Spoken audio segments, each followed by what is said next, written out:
Hello, and welcome to the final episode of We Only Look Thin. Final? What do you mean? Well, the finish. Finish the episode? finish line episode of We Only Look Thin. I am Katherine Weigel, and I have lost 150 pounds, and I'm done. Are you done, Donald Weigel? I am done. It is over. I have lost slightly over 100 pounds. So we're done. We're fixed. Done. Yes. We're fixed, so there's nothing more to say. Wait a minute. Jinx! Hold on a Jinx second. or... Jinx! Psych, I think Psych, you meant to say. Sorry. Yeah. Here's the thing. This episode is actually called There Is No Finish Line. But ironically, there are 4 finish lines, and we're going to tell you about them now. We're going to take you to somewhere called Google Maps, to the fine country of Finland, which is where you can find the only 4 finish lines in the world. Donald, why don't you tell us about the first finish line? There is a finish line which divides Finland from Russia. Or some of us call it the USSR, also referred to as Pluto. The USSR doesn't exist anymore. Pluto still exists and is a planet, so the USSR is still a planet. Wait, USSR was a thing when we grew up. It's no longer a thing. Yeah. So, also, the other finish line is that with the fine country of Sweden. That is a finish line. If you want a finish line in this weight loss journey, go to Sweden. Cross the border into Finland. Boom. That's your finish line. Also a finish line which divides Finland from the Gulf of Bothnia. I thought it was Bathonia, but Donald was correcting me. It's also where the Baltic Sea is, but Bothnia?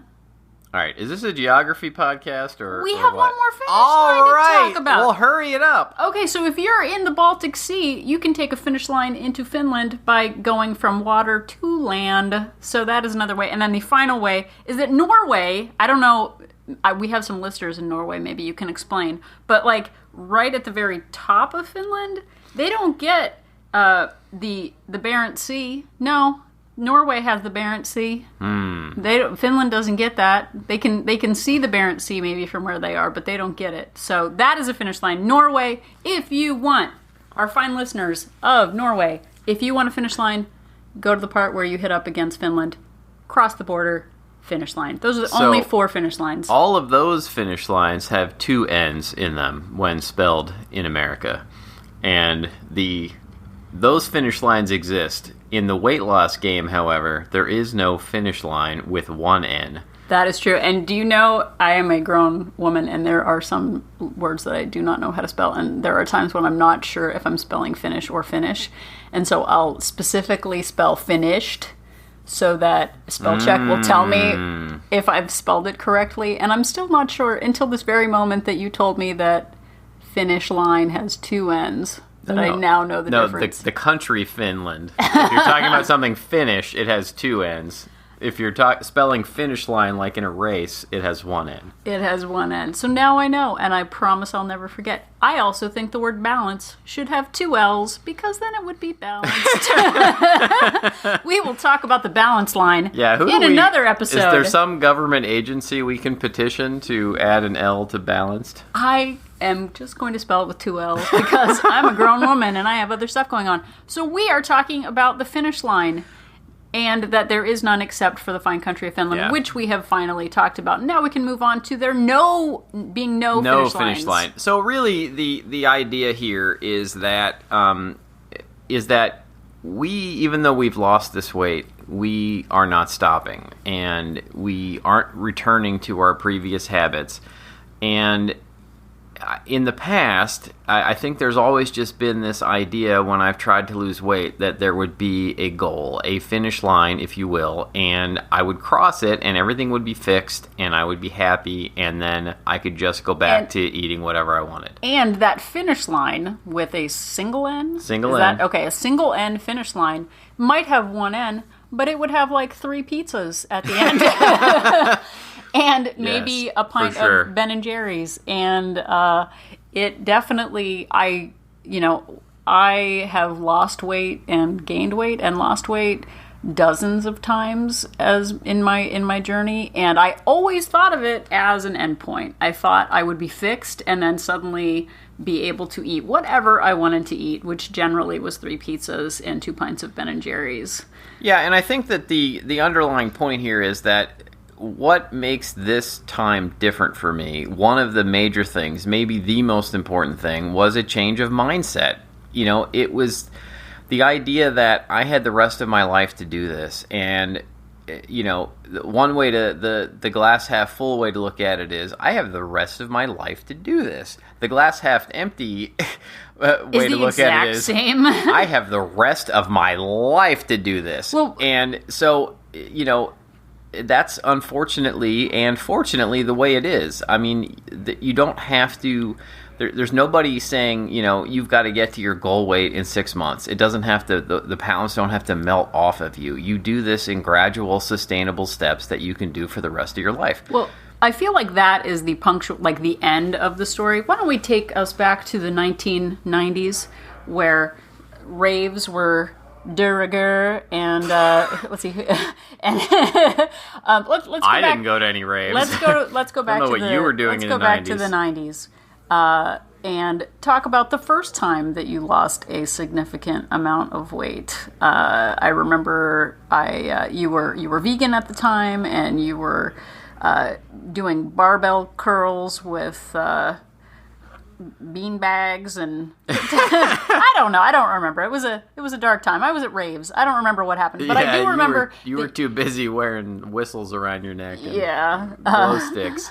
And listening to No Doubt. No, I honestly, I don't remember everything in the right order all the time, but I did a weird sort of vegan version of Atkins that I basically I used to listen to Dr. Atkins. He was on the radio at a New York City, had a nightly show. I used to listen to his radio show a lot, and I never read the book.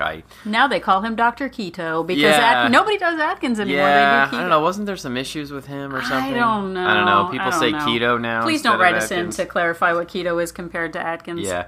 Anyway, we don't care. I didn't really follow his plan exactly. I took bits and pieces of what I heard on the radio show and turned it into a vegan version of just eating low carb, and I lost a bunch of weight on it, but you know, I got down to what I thought was a great weight. I think I lost something like 50 pounds, and then it turned out that I enjoyed bread and pasta. What? And I didn't want to not do that forever, but you know, I had this mindset of, well, now I'm here, I'm finished, and with one end. We should have a button that says finish line, finish line. Yes, exactly. I wonder how you say finish line in Finnish. Oh. If you are from Finland, please let us know how we say We finish forgot line. to say hello in Finnish. Oh, hold on. I'll do that in a Yeah. second. But in the meantime, I think something to consider with any plan is, and I've said this before, I don't remember where, but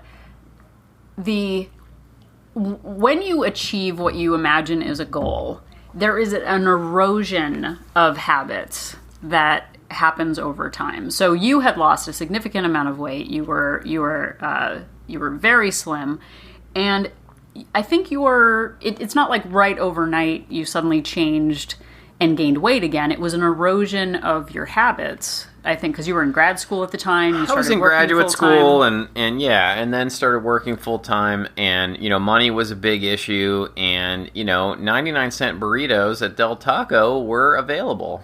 And working in the movie industry, as you had said before, like free food on set meant a lot when you were making minimum wage. Yeah, I mean, I was living paycheck to paycheck, or whatever is less than paycheck to paycheck. I think, you know, 2 full paychecks, you know, went to my rent, and then I had very little left over for the rest of the month. And, you know, free food comes along, and, you know, it's hard to pass up. It's so delicious. Free food is more delicious than paid food. It does. That's a proven fact. That's science. So you, over time, and I think, you know, you had kept your weight pretty well in check. And then I moved in, and I had been taking weight loss pills and was pretty slim, though I thought at the time. And a new season of our lives began together, in which we spent most of our free time going out to eat. And oddly enough, put on lots of weight. And I went, you know, when we moved in together, I was at a pretty low weight thanks to diet pills. And then I probably gained like 30 pounds in the first year we were together because food is a lovely thing to do with somebody else, and going out to breakfast and going out to lunch and then going out for dinner and finding excuses, working full time to go out for 1,500 calorie cheesecake lunches with your coworkers. And we did that, and it was quite enjoyable. And so we both gained weight. Is that the end of our story? No, because there is no finish line. There is no finish line. I was testing you. Oh, and this is how you say hi in Finnish. Hey. Hey! Hey! Turns out they just say hey. Hey. It's spelled H-E-I. Yeah, but which is very different. So now you know. we had meant to open the show with that. Yeah, but we forgot. Anyway. So hey, everyone in Finland. Sue us. So we've been married 20 years, as you know, because of our 20th anniversary episode. And over the last 20 years, we have both gained and lost weight, sometimes at the same time together, which is also what the same time means, and sometimes independently of one another. Donald has worked on movies out of town, and he's lost weight for half a year, and I've put on weight for half a year, and vice versa. And most decidedly, I finished my undergraduate while I was working full time, but I think when I started my undergrad, I was 200 pounds. I remember Donald took a picture of me wearing a Beck t-shirt because I was a cool kid, and I was 200 pounds when I started college. I worked my way up to 300 pounds by graduation. I was working full-time. I thought I deserved... You got revenge, all right. No, but I was like, I deserve a Pop-Tart and a soda. And I think also in that time, I quit and rejoined Weight Watchers probably 20 times. And I quit my way up to 300 pounds. And that's when I had my first kind of like, aha, I need to get myself back together. And I got down to 185 pounds. And I thought I'd hit a finish line. There is no finish line. There is no finish line. Spoiler alert. And I remember, I wish I still had it. I probably had like an AOL email address at the time. But I remember writing an email to our family and being like, I am a new person. I wish I could build a time machine to go back and beat up my 300-pound self because I will never get back to that point. I will tell you that right now. That is behind me. I am a new person. I am a new me, and say goodbye to the old me because I am fixed and I am new and I am changed. How did... Womp womp. Yeah. So it turns out I was not. No. I thought that suddenly I had a new metabolism that could let me eat an extra large pizza pie by myself, and it didn't happen overnight.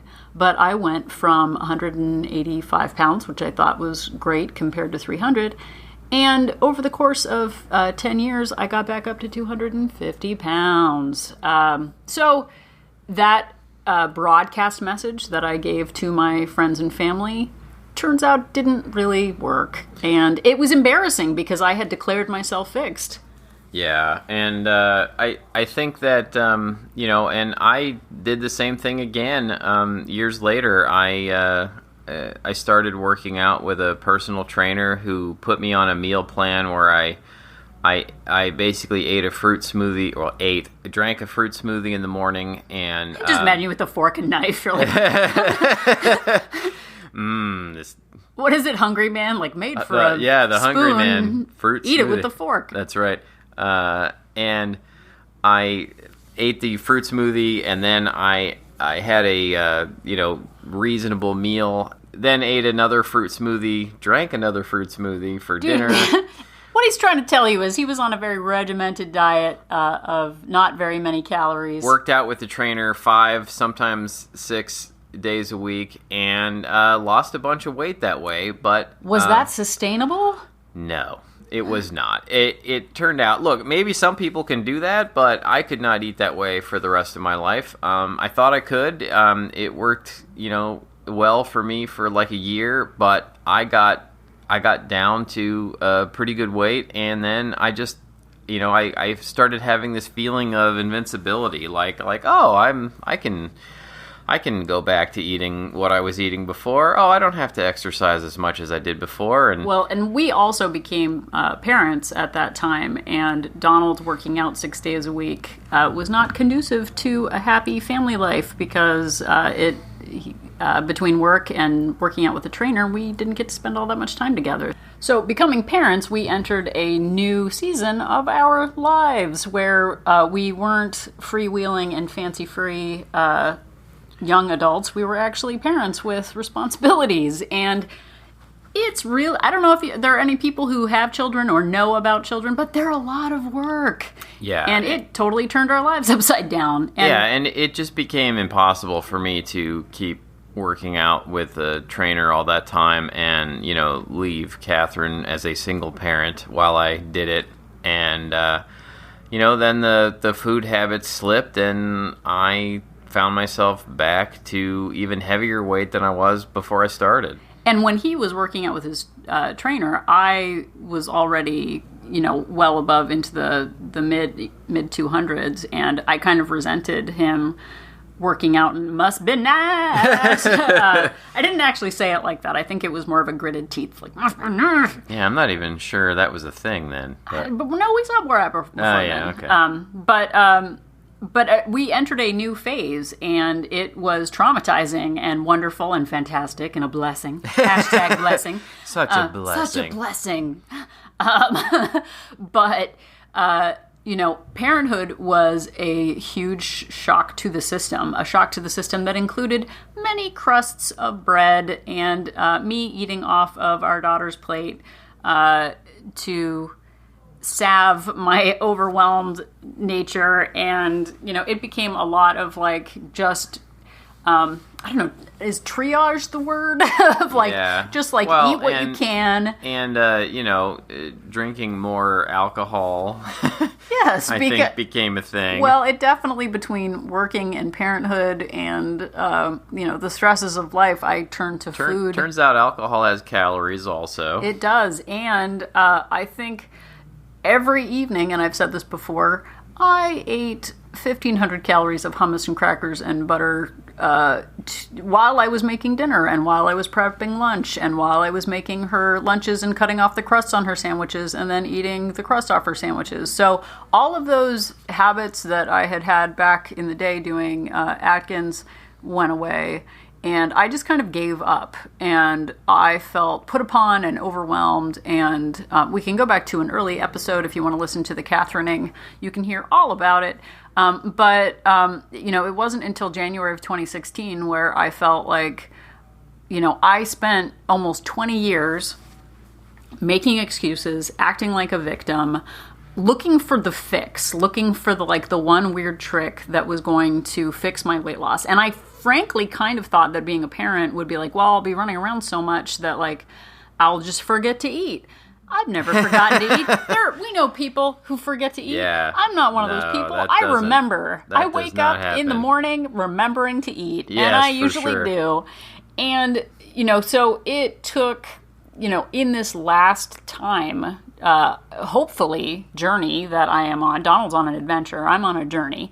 Yeah, mine's an adventure for sure. Yeah, I just imagine you with a coonskin hat and a I imagine musket. I imagine myself as more of the Indiana Jones of weight loss. Oh. I'm running from boulders. I'm dodging snake-filled pits. And you're taking gold statuettes and replacing them with perfectly weighted bags of Doritos. Exactly. In place. That's exactly what I'm But doing. you're taking the Doritos and leaving the golden head. That's but the what you're important doing. thing is I look really good in the hat. Oh, it's more of a urban sombrero, I think. That's what I picture you wearing. It's still a hat. It is. It's a hat. It's a chapeau. Yeah. How would the fine people of Finland say hat? Let us know in the comments. But anyway, so when I finally got to 250 pounds and, age 41, I felt hopeless. This is an uplifting episode. I felt hopeless. I had passed 41. I passed that 40 finish line and thinking well, if I didn't do it by then, it was never going to happen. And I finally just got so fed up with my old stories that I knew I had to do it differently. I had to not look at this as an end point, but that I had to start taking responsibility for my life. And, it took time. I joined, I started listening to inspirational podcasts such as this, the Half Size Me show. And over time, listening to that, the message of sustainability is easy for me to say. Moderate behavior, slow, sustainable changes. Time and time again, people were talking about, being interviewed on Half Size Me, talking about changes that you could make for the rest of your life. And I never thought about my life. Like I never thought about my life. I thought about the goal. I thought about fitting into whatever for the wedding, or fitting into whatever for the holiday or the trip or whatever. And I really never thought about it as like, oh, what does a healthy person do? Like, I saw my cousin, who is lovely and delightful and beautiful, have like a single egg for breakfast with a glass of lemon water, or we'd go out for brunch with friends and the friends would share a brunch entree, and I'd be like, I'm not sharing anything with anybody. Like, I'm getting double, if anything. And I would be self-conscious, thinking like, okay, here I am eating the hash browns and the pancakes and the bacon or whatever, and then the couple we're with are sharing a fruit salad. And I was like, I didn't come out to brunch to eat fruit salad. Like, I'm getting my money's worth at this buffet. Well, and on a similar note, I have a sister who has always been thin, and she's lovely, by the way. And she is. And I, would always say, "Must be nice." I don't mean to steal your thunder, but you come up with your own line. But then being around her, where's it's like, the beef? She's come to visit a few times, and she would always eat these very sensible meals. Or I'd go to visit her, and she was, prepping food for the week and portioning it out into reasonable sized portions. And crazy. She is a mad woman. She'd come out here on her vacation, and she would still do exercise and, actually, do things which would allow one to maintain thinness. And, it's like, how does she do it? It's like, what is that about? And she's not YOLOing. What's happening? And I think that the bottom line here is that, it wasn't until I started thinking about doing things in a lifelong sense, as opposed to just I'm going to do this, this particular diet or this particular plan or this particular, thing that's going to get me down to the weight, and then I'll be fine. Until I started thinking about the lifelong implications of what can I do that's going to last forever. Instead of working out hardcore 5 or 6 days a week with a trainer and doing exercises that I hate and dreading it constantly, how about I just take a walk? I like walking. I can do that. That's not exercise, Donald. What are you talking about? Turns out I lost a whole bunch of weight doing it, and it's pretty much the only exercise that I do. And I mean, and to kind of bolster that, I am actually, this is, I don't know, there's so many names for this episode. This is also the 1-year anniversary episode. Whoop, whoop, whoop, whoop. Ba-doo. Boobazella sound. And, is that a thing? Boobazella? Wait, here, how about this? Hey. Hey. The Hey episode. Yesterday, celebrated 1 year at maintenance. Yay! Do you know what the word Congratulations. Maintenance is not just what Schneider did on One Day at a Time. Wow, you're taking it way back. I'm just glad that I said the name of the show right. And didn't mix up my shows. Bonnie Franklin and the Mackenzie Mrs. sister. Van Halen. Yeah, Mrs. Van Halen, who's now on the Food Network all the time. I never thought about maintenance. I thought about getting there and then diving into the deep dish pizza pie. And it turns out that maintenance, which is what I have done for a year, I got to a weight that I never thought was ever possible, and then got to the scary, slippery slope of having to just maintain that weight. And over the last year, and I've posted about this in other places, but actually staying within a 5 to 10 pound weight range is something I have never done in my entire life. I was either soaring up the scale or trying to soar down, and never just maintaining a weight. I've never been able to wear the same clothes in my closet for more than a couple of months, maybe. I just always assumed that by the time the season changed, I wouldn't be able to fit in last year's clothes. Or those times before when I have saved clothes that I hope to fit back into one day. There was a time when I took out of our storage unit like a bucket of old clothes, and I was like, oh my gosh, I can wear them now. And I remember taking out like a pair of dress slacks that were basically just giant pleats. Like, I was wearing giant pleats, and I had saved these like peg leg giant pleat pants. I should have taken a picture, but they were horrifying. Like, I had saved them so long and they were so out of style. I was like, oh, okay, maybe I just don't save clothes anymore. But anyway, I've been a year wearing basically the same clothes. And guess what? Eating like one more cookie a day to maintain my weight. Like, it's not suddenly like pizza pie Tuesday and Friday and takeout, and like, it sucks. Like, I so wish I could just go back to eating what I did. But you know what will happen if I do that? I will be back in my size 24 pants at 300 pounds crying. So, maintenance is, I don't know, I guess like you can say that you feel, I don't know, like, it's unfair. Like, man, I don't even get, like, now I'm maintaining and I don't even get to eat like an entire carrot cake. Like, yeah, Kate, that sucks. Kate talked about it in one of the episodes. You know, it's like you don't get that rush of losing weight anymore. But you know, no one's gonna boo-hoo and cry for us. But I think the point though is that you have to like go into. I don't want to say you have to. Is that for me, what really worked was going into this with a mindset of not coming to an end, like of, you know, everything has to be done with the question in mind, can I do this forever?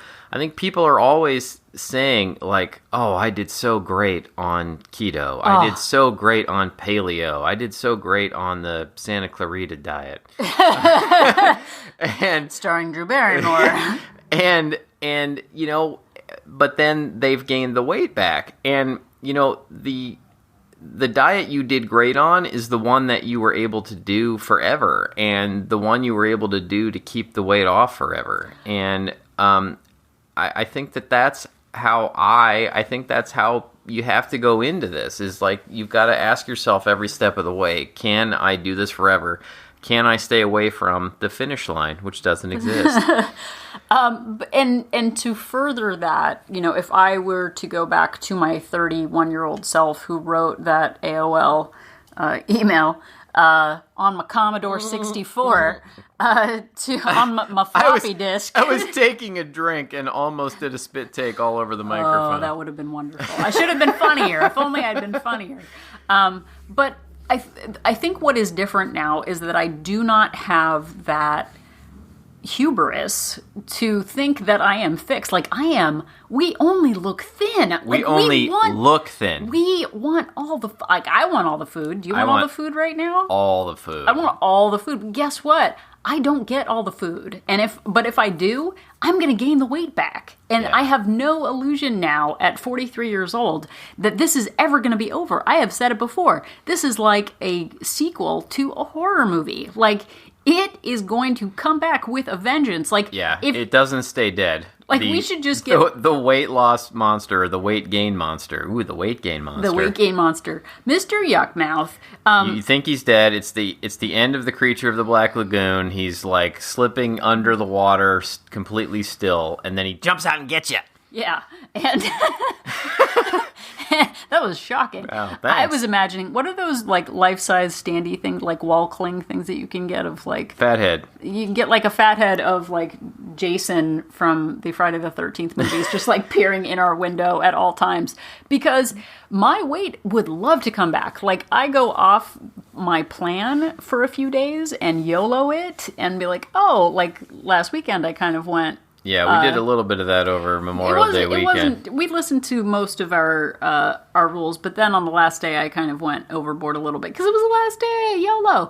And I felt terrible. And I was up on the scale, like, thank you very much scale, like 4 pounds. And I am not one of those people who can, like, drift for 4 days and not pay the consequences. Because, like, that weight, don't mind if I do. Like, it is ready to pack back on. But the difference is that, you recognized it and I recognized it, and we got right back on our plans and kept doing it. We didn't look at it as a disaster. We didn't look at it as, hey, we've thrown away all of our, last few years of progress. And we know there's no finish line in either direction. There's no finish line, hey, we're done losing weight. There's no finish line and, well, we're done trying to lose weight. It's a constant process.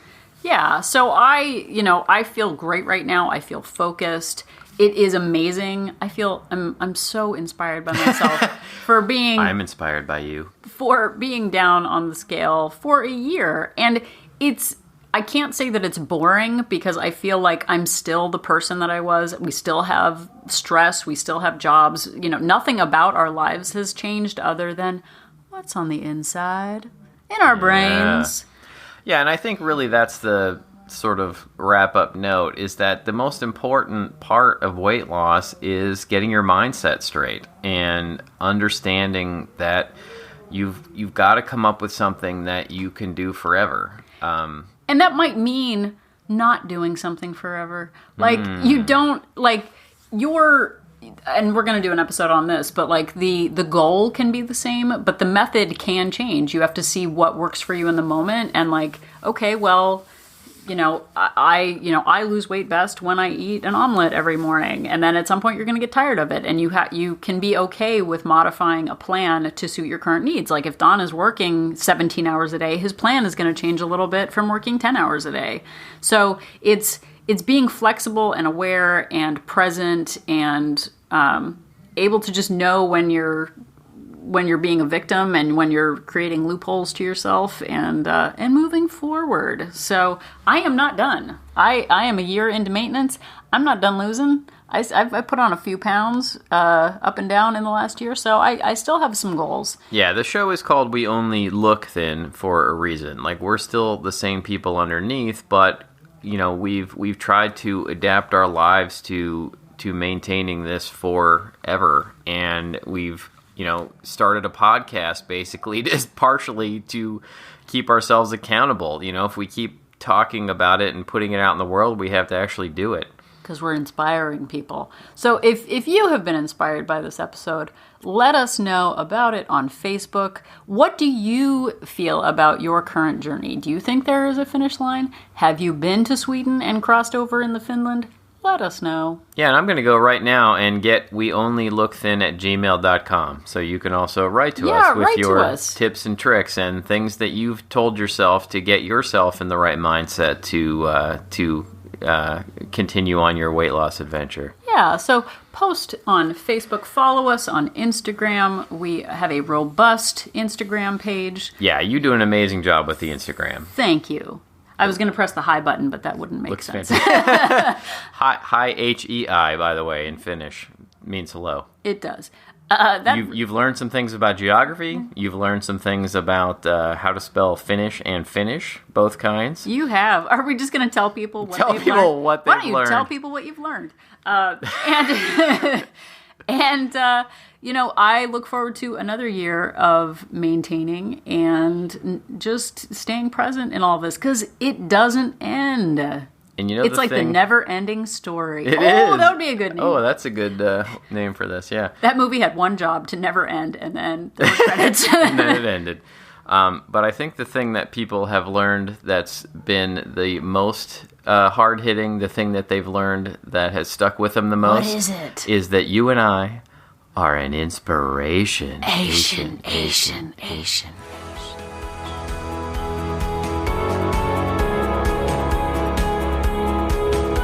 The information that you hear on this podcast is for informational purposes only. The hosts are not medical professionals. You should always consult with your doctor, nurse, or other certified health professional before beginning any diet or fitness program.